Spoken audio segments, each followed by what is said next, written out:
And Dave, let's do something different to start this segment, because in between segments, you showed me the great Stugats of the Dan Le Batard Show and his Hot Takes Diva. Yeah. And coming up for this segment, I have a hot take that I'm going to lay on you guys. And I'm sure you guys at home are going to love this. So I'm going to do my best. I'm going to try to do my best. I know my hair isn't as you don't got the wig luscious, and I don't have. I'll do the Sean Anderson. How about that? How about that? If I try to do the Sean Anderson, get the feet up there like this and pull it over here. I'm going to pull a hammy, so you better just do it. All right. We're going to do this. This is the Hot Takes Casual dude, is what I'm going to call it. Lonzo Ball. Lonzo Ball will be the Rookie of the Year in 2018. Have you not seen him ball out, Dave? Have you not seen? But there's one catch to it, Dave. Look at my shoes. What am I not wearing? I'm not wearing big baller brands. You can't wear the big baller brands, and you will be the Rookie of the Year. So, Dave, I'm going to kick it over to you. Could Lonzo Ball be the Rookie of the Year this year? Or will he be the Rookie of the Year this year? You may be onto something here, Ricky. Now, I don't... Hot take. It is a hot take. But what... And here's the thing. Summer League... I'm going to say this about 8 times during this video. Summer League is Summer League. It doesn't mean anything. He's going up against boys. Boys who aren't going to make a team. I mean, 80% of the roster doesn't make the NBA to start the season. So what you got to think here is, how good is he and what has he actually shown us in this Summer League? What he's shown us is that he is still a phenomenal passer. He does make the guys around him better, but he can't shoot for shit. But he does play with energy. So there's the upside. So you have a guy who, worst case scenario, is a better shooting Ricky Rubio. I mean, that's your baseline. So you got to be happy with that coming out. The thing that's a little disturbing is the turnovers.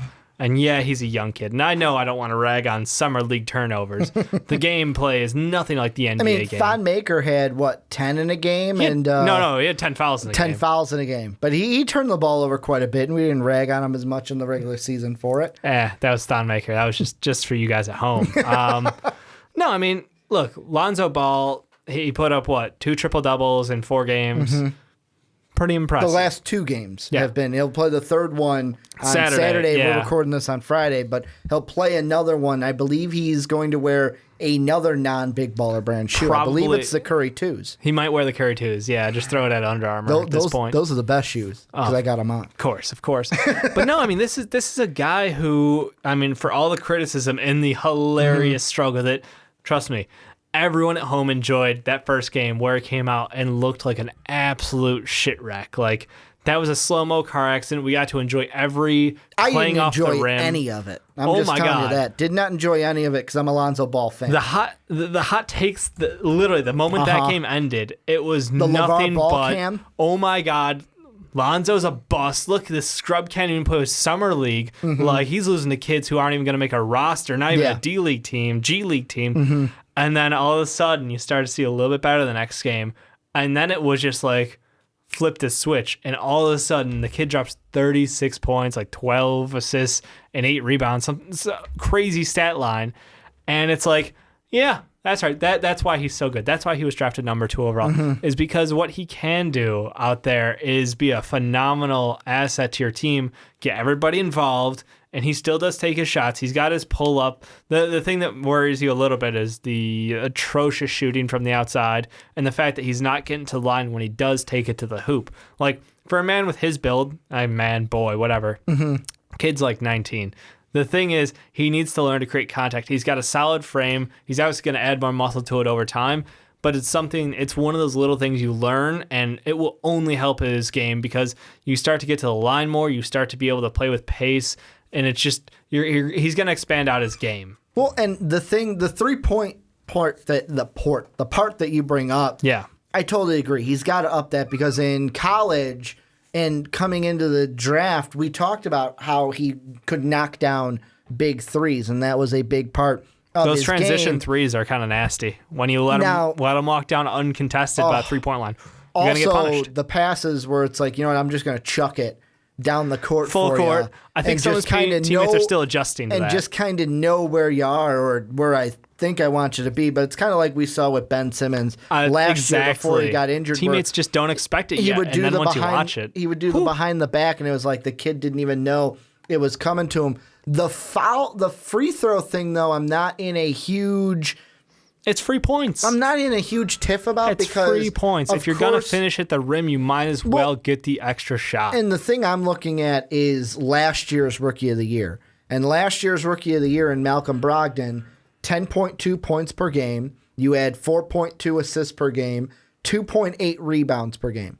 If the Summer League totals, and I'm not saying they will be because he is going to be playing against men when we start the NBA season, but I think Lonzo's going to have more than 10 points per game, should have more than only 4 assists per game. He better, like the assist numbers, those better be double digits by the end of the year because that is the thing that we are harping the most when it comes to his positive is his assist numbers and how he facilitates other players. The rebounding, I don't know if it's going to be if it's going to be at a double digit where it is right now in the last 2, but I think it should be higher than about 3 rebounds per game. The thing where he'll be much higher than that. The thing where Malcolm Brogdon has him is that he shot 48% from 2 and 40% from 3 for an overall shooting percentage of about 45.7.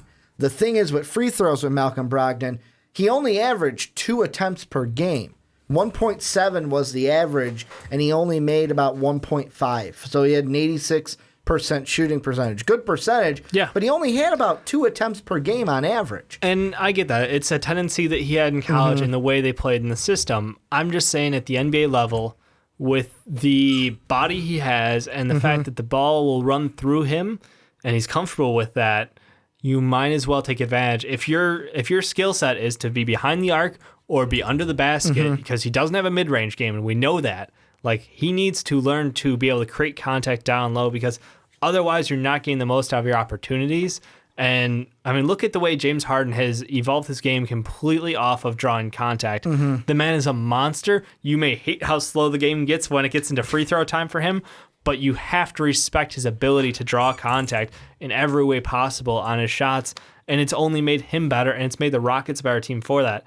I mean, I think my favorite part about his game so far in Summer League is his work with Kyle Kuzma. Like, obviously, we didn't expect this out of Kuzma. And they were both wearing the same Kobe shoes, too. Yeah, they are a Nike Kobe's. good pair of young kids together, and I think that is awesome to see because it's that locker room presence, that leadership, scary word for the Lakers that Magic threw down when talking about what they needed out of Lonzo early on, and to demand leadership out of a kid his age, that he's showing this in Summer League. Guys are around the same age, so that's easy.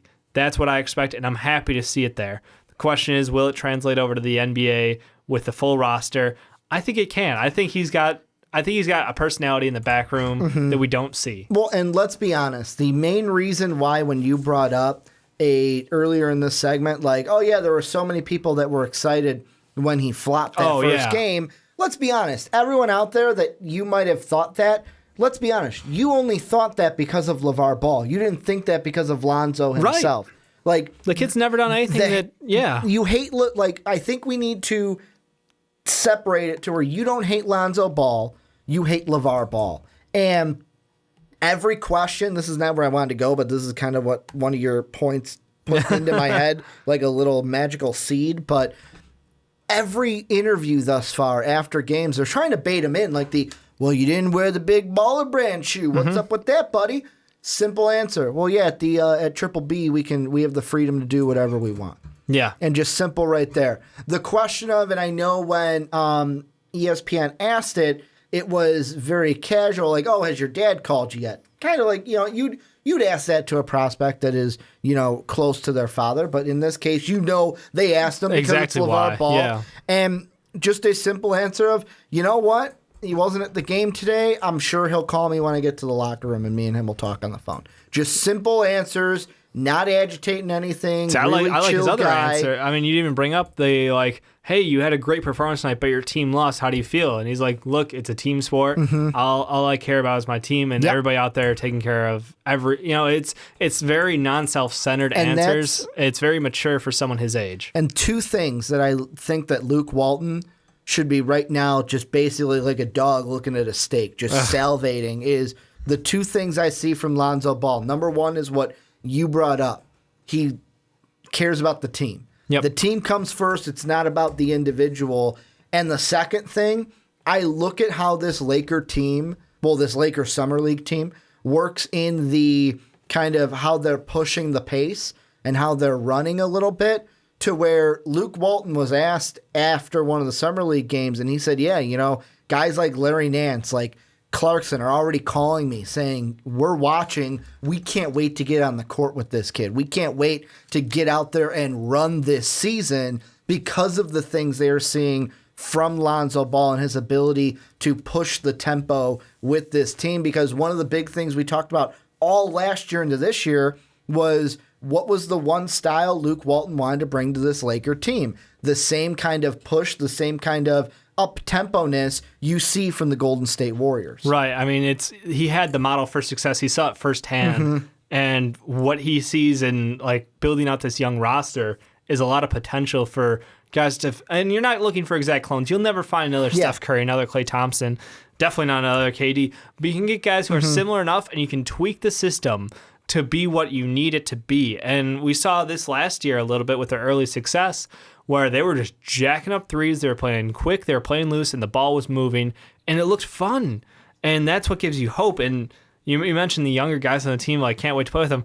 We got to watch Brandon Ingram play with him for the first game. And think about this. Brandon Ingram's only 2 weeks older than him. Yeah. 2 weeks. Come on. He was drafted a whole year in advance. Earlier. But what we saw was even Brandon Ingram looked really good with him out there together. Like, this is something where the chemistry, I think, is flowing early on.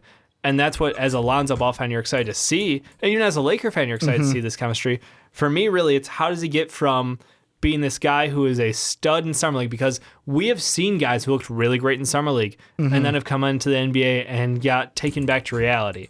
So honestly, and I don't want hot take, I want honestly, like, how do you think his first month as a pro is going to go? Do you see struggles in the row form, in line form, or do you see him being able to transition this Summer League success into results at the NBA level? I think we're going to see a mix match. And the reason why I say mix match is we're not going to see triple doubles. Like, the thing that makes us just basically get so excited and get so revved up for this is because he has 2 triple doubles now. You're the man who discredited the triple double last season. I know, a small tangent, but like, I'm not saying from me. I'm saying from the general, ESPN, from Fox. Why have we been acting like a triple double is a big deal? It's one of the things where it is it's a big deal for the media outlets and for to talk about because of what Russell Westbrook did. Even though I was one of those people that said, well, you still got knocked out in the first round. How are those triple doubles now? And we expect this Lakers team to be not even close to a playoff team. Yeah. So I guess back to Lonzo's success versus the team's success. I think it's going to be with him, to answer your first question.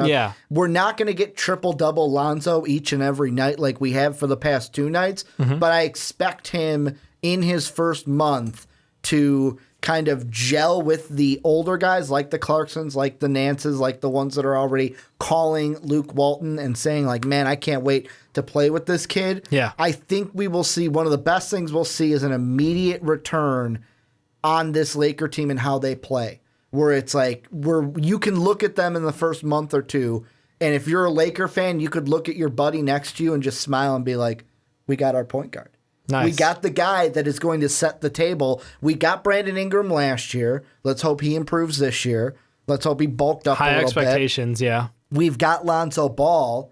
All we need is the vet to come in. All we need is the big Paul guns George to come in. The Paul Georges, the LeBron James. You do have Brook Lopez. We do have Brook Lopez. And Brook Lopez, the only thing that's going to keep him is getting those big names to play with him. Get another veteran. But do you think how does Lonzo and Brook work together? I mean, we got to watch the very limited segment. Could we see a alley-oop like we saw in Game 1? I mean, it's possible. I think it'd be awesome. A little Lob City. It's possible. Brook doesn't play so close to the net too often, but when he does, entirely possible. But I like the prospect of Lonzo and him on the pick and pop. Yeah. We got to watch a limited segment of that in Brooklyn with Jeremy Lin when healthy, and that was deadly for the Nets. When healthy. I know. I love my boy Jay Lynn, but he was not there all season.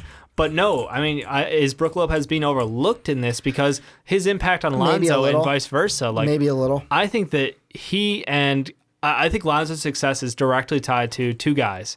It's Brandon Ingram and it's Brook Lopez. Those are the two guys who are going to make or break this season for him because I could easily see Lonzo Ball and Summer League, preface this, a lot of those assists. He could have a lot more. Even though I'm talking about, 11 assist game, 10 assist games, he could have 15, 16 if guys could knock down shots. Like, very easily saying that. And I don't want to sound crazy, but I'm thinking regular season, if Brandon Ingram goes from one of the worst players in the NBA, but with a ton of potential and the ability to grow forward, like, if he continues off where he left off in the last month of the year, I'm excited. I'm thrilled as a fan. And then we bring in a 7-footer who can shoot it from deep. I mean, that could be deadly for him. But if things don't go right and the chemistry isn't there between Lonzo and Brook, and, maybe he and Ingram have some issues, I'm not saying they will. I'm just saying, like, I think his rookie year is heavily dependent on those two guys and watching Ingram progress and seeing how Brook Lopez, is he going to be the veteran leader of this team? Is he still going to get his? I mean, he, for 7 years, was putting up like 20 points and, 5 boards. Not the best boards numbers for a center, but still, what you're getting in Brook Lopez. Do you see him being happy there?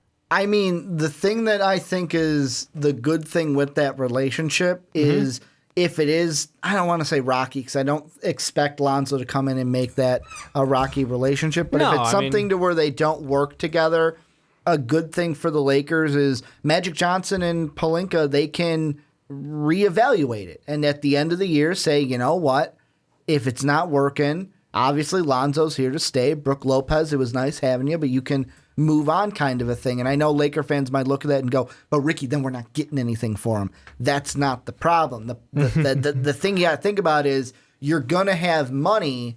And the thing that I think is the biggest draw for the Lakers this year, and their one goal is to make the product on the court look good enough to entice veterans.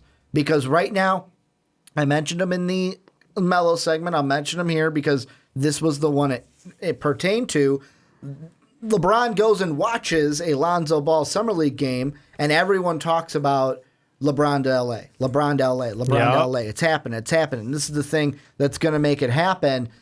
And I think the Lakers, the big thing is we got to make this product look good so that we can sell it to a Paul George, who has already talked about where it's like, hey, if we make it this far, I might just stay. Or a LeBron James that people are already expecting him to leave because they don't expect the Cavs to help him out in any way. So that's what I think needs. And the big thing is not necessarily how Ball plays with Brook, but how Ball plays with the younger talent, because that's the draw for these veterans is what do I have under me? They know what Brook brings to the table. They're not questioning what Brook would bring in because he's an established vet in this league. Right. No, that's fair. That's fair. And this is all about Lonzo Ball being potentially the rookie of the year. And clearly watching Summer League, one of the biggest contenders looks like... There's two guys. There's two. There's two guys that are going to win the award in my mind. Oh, see, I've got three total. Who could potentially... I think one's a wild card because... I think your third is a guy I'm taking out because of his entire team. Yeah, I mean, Jason Tatum had an impressive Summer League. Was not thinking Jason Tatum. Impressive Summer League, but I don't know if the minutes will be there. He'll play enough. Yeah, that's my concern. Like he's a role player because of the roster. The one who is the surefire contender is a Dennis Smith Jr. Ooh, didn't think about him at all. How do you not think about he's been electric? I should have. De'Aaron Fox. De'Aaron Fox, well, impressive. I'm sorry, for Rookie of the Year, the award is most notoriously given away for points per game. You know what? And impact on team. I I stand corrected. There are 3 in my mind. All I'm still putting De'Aaron Fox there because I think that he has the potential to, if he just goes off He of can that eat that team, ass? he can do it, Dave. Exactly. Plus, the reason why I kind of want that to be is what kind of height, like this is a league that's built on stars. Absolutely. The first year, the Rookie of the Year race is Lonzo versus De'Aaron Fox. Oh my God, that'd be amazing. If we're talking about that later in the year, I'll throw Dennis Smith Jr. there. Completely forgot about him. And I mean, so disrespectful. DJS, I am sorry. I forgot about you. Wolfpack Nation, I will not let you down again. The man with invincible knees. The guy that I was thinking about that I don't think will be in the conversation because of the team around him, Markelle Fultz. Oh. The first overall pick. Well, to be fair, there's a better rookie on the team. There is. His name is Ben Simmons. Neither of them, I think, will win the award. I think they just split because, the vote again. Well, they'll split the vote. Plus, they Same problem they'll as have Roca. Embiid. Like, or not it'll Roca. be one of the things with that team where they go, well, yeah, it's impressive, but Lonzo Ball has had less. Dennis Smith Jr. has less on that team. I mean, yeah, I just... When you have Embiid and that's the thing. Saric with you. If they play. Yeah. And that's the problem why Embiid and Dario split the vote. Because they could get injured. Well, they both split the vote last year, and that's why we saw the president win the Rookie of the Year. And I think Ben and Markelle will do the same thing this year. They'll both have impressive performance. This is assuming health across the board. Yeah. Fingers crossed everybody wants to see this thing happen. Because we already got that scare the night of Mark's wedding. It sounded worse than it was, thankfully.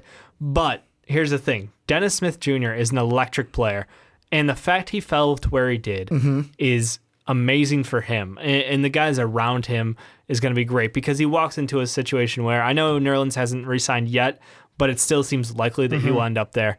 So you've got a fantastic defensive center on your team, power forward center, whatever. But you have Dirk on the team who is just a knockdown shooter still with his age. I don't care. I mean, he's just a wonderful shooter. Harrison Barnes has bloomed into his own. Like he is going to be a good player, or he already is a good player. What am I kidding? He's put up like 19 a game. I mean, I just think that he can walk in this team and be explosive day one, and Rick Carlisle is going to let him play. I think it's very much going to be his team to control. I mean, it's still Dirk's team, but like even Dirk was like, kid's impressive. Like he just is. So I think he's someone who, because he has the like Derrick Rose, Russell Westbrook, physicality, quickness, and like drive to him, I could see him being very captivating. The big problem for him is like Dallas. Like, I'm sorry, you're not a big market. You're not going to get all the love that Lonzo Ball will in LA. And basically, you have, and I'm going to throw De'Aaron Fox back in here. Yeah. De'Aaron Fox, it might be a little Batman Joker kind of a situation because if Lonzo Ball's playing well and De'Aaron Fox is playing well, we're going to talk about those two. Yeah. We're going to talk about them being in the race together, both of them in California. The eyes are on them. That could, like Lonzo Ball, if they're both successful, they could help each other out because it's like, I'm doing good. I'm keeping more so Lonzo to De'Aaron Fox, where it's like, hey, I'm doing well also. You're doing well, but I'm kind of helping you because if I wasn't there, people wouldn't look at Sacramento. Sacramento's a young, promising team, but it doesn't have the same gravitas that LA does. It's not La La Land. It's true. I mean, even when the Lakers are terrible, they still pack the house. So fair. And I think that the rivalry between the two of them. Clipper fans, it's okay. You're always number two. You can take your reversible jerseys and flip them inside out now. It's okay to have the yellow and purple showing. Like, they're going to be good again. There you go. Well, they'll be entertaining. In the future, I'm saying. I'm not They've saying got this year. potential to be good. The sky is the limit in LA. But yeah. So what would it take? Give me some numbers for Lonzo. What kind of a year would it take for him to be Rookie of the Year? I'm going to say, I'm going to go at least 15 points per game. Is that asking a lot out of him? Do you think that? I don't know. And that's a guy in college who did not put up. I'm going to say between like 15 is ideal, but I think he can win it at 12 because we saw Malcolm Brogdon win it with 10 points per game. To be fair, that was a historically weak rookie performance from the class. I think the assists need to be at least 10, and then the rebounds have to be about 6 or 7. So basically, in your rookie season, you're putting up, I'm going to go 15, 10, and 7. So basically, you're putting up an NBA stat line to me. Wow. Well, that's a double and six rebounds. I think Lonzo Ball if he plays to the potential that he has, could walk into the gym and get a double-double. Just because of points and assists. Like 10 points and 10 assists to him. I think he's going to be the guy easier than 10 points. That's what I'm saying. But he can get 10 points per game. He should be able to if he can knock down that 3-point shot and get to the foul line. I think that's why I don't want to overplay this. There's still improvements that he needs to make. Those are my keys to his success. And I think he does put up a similar line. I think he actually probably goes for less. I think he's going to be probably like a 12, 9, and 4 guy. 12, 9, and 5 guy. Didn't want to give him the double-double, did you? I don't, and that's only because I just think in the NBA game, and I hope to be proven wrong. Like, this is a guy who, back before the draft, I was like, honestly, the expectations were putting on him, he could be the biggest bust out of this because we're saying the sky is the limit. You said the B word. I did. You said the B word for the big ball of when you walk brand. into the discussion as the sky's the limit, he's going to take down Steph Curry. He's going to take the Lakers to the playoffs year 1, according to his dad. Like, I'm sorry, when you set that expectation, anything below that's a bust. Could happen, man. So could happen in that West. I think he comes just shy, and I think that Dennis Smith Jr. or Ben Simmons is going to walk away with the Rookie of the Year. I think how it's going to play out is Lonzo Ball will be our Rookie of the Year. Dennis Smith Jr. will be number 2. I'm going to go either Ben Simmons or Markelle, whichever has the better year will be 3rd. Yeah. De'Aaron Fox will be in the discussion because of Lonzo. We'll have that I Batman think the rivalry Robin. will be fantastic and something I look forward to. That Batman Joker kind of Superman Lex Luthor, that villain to hero. Are you trying to make De'Aaron Fox a villain here? No, it's whatever. If you're a De'Aaron Fox fan, then Lonzo Ball is the Joker. But because I'm on the Lonzo Ball side, De'Aaron Fox would be the Joker. Yeah, there's no denying they're both special players, and I look forward to them kind of having that rivalry throughout the NBA. Well, and this is where we put it on to you guys. Let us know down below. First off, is Lonzo going to win the Rookie of the Year? Yeah, that's what this hot is about. take diva Ricky. Is he going to be the Rookie of the Year? And then number 2, if he's not, who's going to be the Rookie of the Year this year? Let us know down below in the comment section.